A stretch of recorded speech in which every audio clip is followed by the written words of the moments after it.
Hi, welcome to Pursuer of My Hobbies. I'm India and I'm excited to start this journey because right now I'm in my chess era.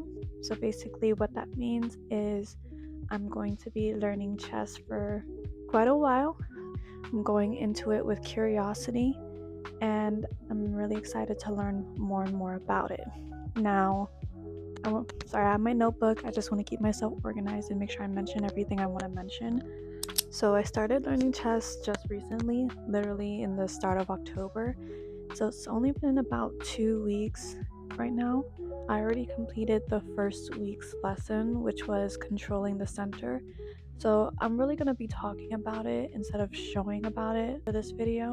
And then in the next video, we're going to be more so showing and moving forward with the course, I guess you could say, right? So let's go into why I started learning chess.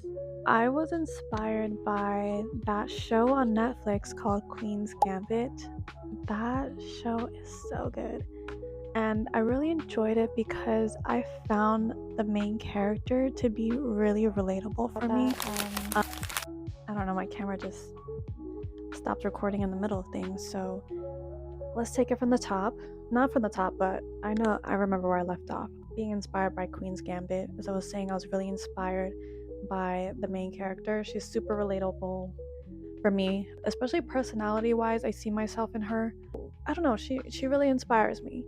And then next, I'm also inspired by the idea of learning strategy and how it could potentially play out or apply in real life. You know how they say that chess is like, it's like you're commanding an army when you're playing chess. So I'm just curious to see whatever strategies I learn while playing chess, if any of those strategies can apply to real life. Basically, those two things are what are really inspiring me to learn this hobby and just go into it with curiosity. So next, let's talk about where I am in my learning. I am a beginner. I know the basics of chess, meaning I know the moves, so I know what each piece can do. I know how to capture pieces. I know how to win the game, which is typically in a checkmate or maybe even a stalemate. What I don't know is strategy. Now let's go into how I've been learning. I had ChatGPT build out a course. I'm doing it on a weekly basis, and each week covers a topic.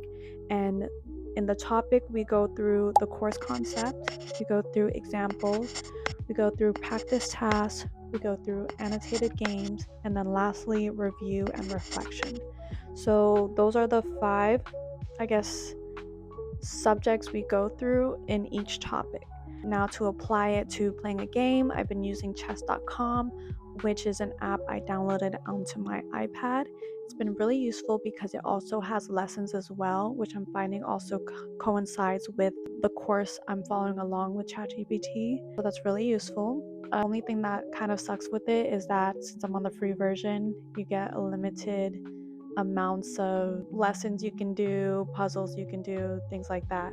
I don't want to pay for a subscription just yet. I also, maybe if I want to watch an actual game with two people playing, I also incorporate some YouTube. Also, just look up some games based on the subject that or topic that I'm learning that week. Okay, so let's go into what I've learned so far. Week 1 is controlling the center, and the core concept of controlling the center is that the center squares in the board are the heart of the board.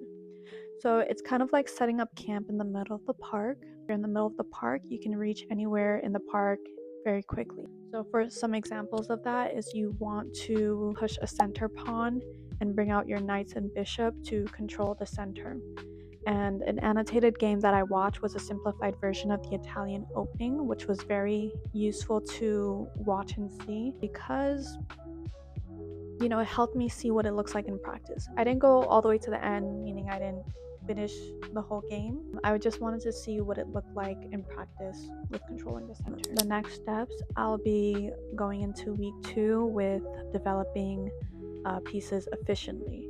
Now, the core concept of developing pieces efficiently is don't move the same piece twice in the opening unless you have to. So it's basically making sure that your your pieces are set up before you begin attacking. I invite you to follow along with my journey if you're interested in playing chess as well, or maybe if you're trying to learn a hobby of your own as well, because chess is just the beginning. I can't wait to expand into more hobbies and just to keep moving forward with this. Stay tuned. The developing pieces efficiently video will be coming soon. Thank you. Stay